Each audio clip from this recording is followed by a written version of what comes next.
Keyinki söz Madumarov Adaхан Кемсамбаевичке берилет. Рахмат, бүтін Қырғызстан Мадумаров. Бұл мыйзам ең қорқыныштысы ушунда турат. Депутаттар дагы комитет дагы кабыл албай, тилекке каршы бөлүм кабыл алып атат да.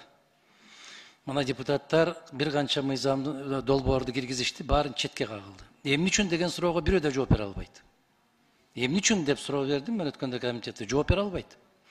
Министр мырзага берейин суроону. Убакыт өтө аз да тилекке каршы. Мен экинчи жолу жазылууга туура келет. Сиз айтыңызчы, мугалимдердин саясий иш-чараларга катышуусуна макулсузбу? Мен эчкандай саясатка мугалимдердин жана окуучулардын тартышуусуна каршымын. Баракелде. Уктуңарбы бөлүмдүн кызматкерлери, эксперттер? Депутаттар дагы ушуга макул, министр дагы макул, өкмөт дагы макул. Бирок социалдык комитеттин бөлүм башчылары макул эмес экен да, себеп алар акылдуураак экен. Уктуңуздар, урматтуу коллегалар. Министр да макул, депутаттар да макул, бирок бөлүм макул эмес. Ушундай бир башаламанды качан токтойт бизде? Экинчи суроо.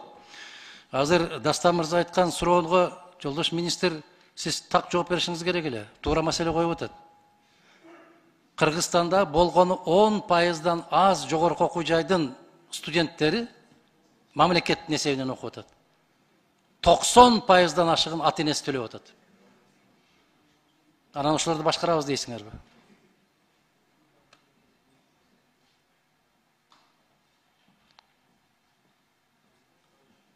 Adaхан Кемсамбаевич, бул боюнча биз позициябызды бердик, өкмөттүн токтомун айтып атпайм жогоруда. Буга корутундубузду жаздык, бердик, сиздер аны менен таанышкансыздар.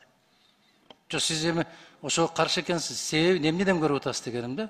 Өзү негизи биздин Кыргызстанда азыр силер дайындасаңар дагы аталасын чыгарасыңар, шайланса деле аталасын чыгат. Бизде коом ушундай азыр. Эки тарабын тең, минусу да бар, плюсу да бар.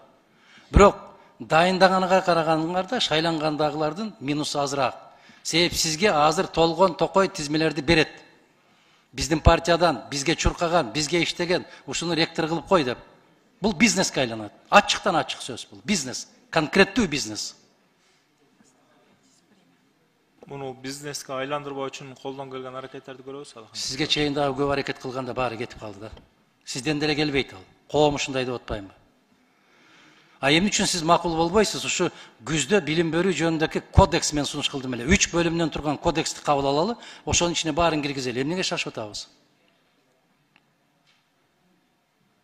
Шашкан жери жок, мыйзам негизинде келип атат. Улукбек Зулпукаровичтин мыйзам инициатору айтып атам, кирди, кароого кирди, биз дагы ошону колдодук, ошонун негизинде мыйзам жүрүп атат. Сиз кодекс сунуштасаңыз, убага келгенде анда карап, анда көрөлүчү ого. Мына шайланганга чейин башкача сүйлөйсүңөр дагы, шайлангандан кийин асмандан түшкөндөй болуп каласыңар да. Мен ошондо сизге министрликке коюп атканыңызда мен суроо бердим эле. Ушуга макулсузбу? Макул. Айтып атпайм, сиз кодекс жөнүндө сунуш берип атасыз, мына эми чыкты да жаңы эле баштадыңыз сиз. Бизге келгенде кодекстин өзөгүн карайлы, ичин карайлы, чогуу иш алып баралы. 10 секунд. 10 секунд. Кечирип коесуз. Мен эсиңизге салып коеюн. Эгер ушундай болуп, парламент менен өкмөт, министрлик бирге даярдаганга макулсузбу дегенде макул дедиңиз. Мен бүгүнкү күндөгү эсимде турат.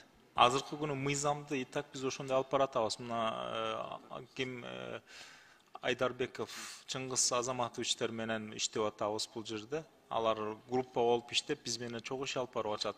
Дастан Далабаевич келди, Шайырбек Кыдыршаевич келди. Ал жерде ошо бир топ эмелер жүрдү, даярбыз. Эгер кандай сунуштар болсо, азыр талкууда жүрүп атат как раз. Бүгүн дагы атайын жумушчу группалар иш алып барып атат бул боюнча.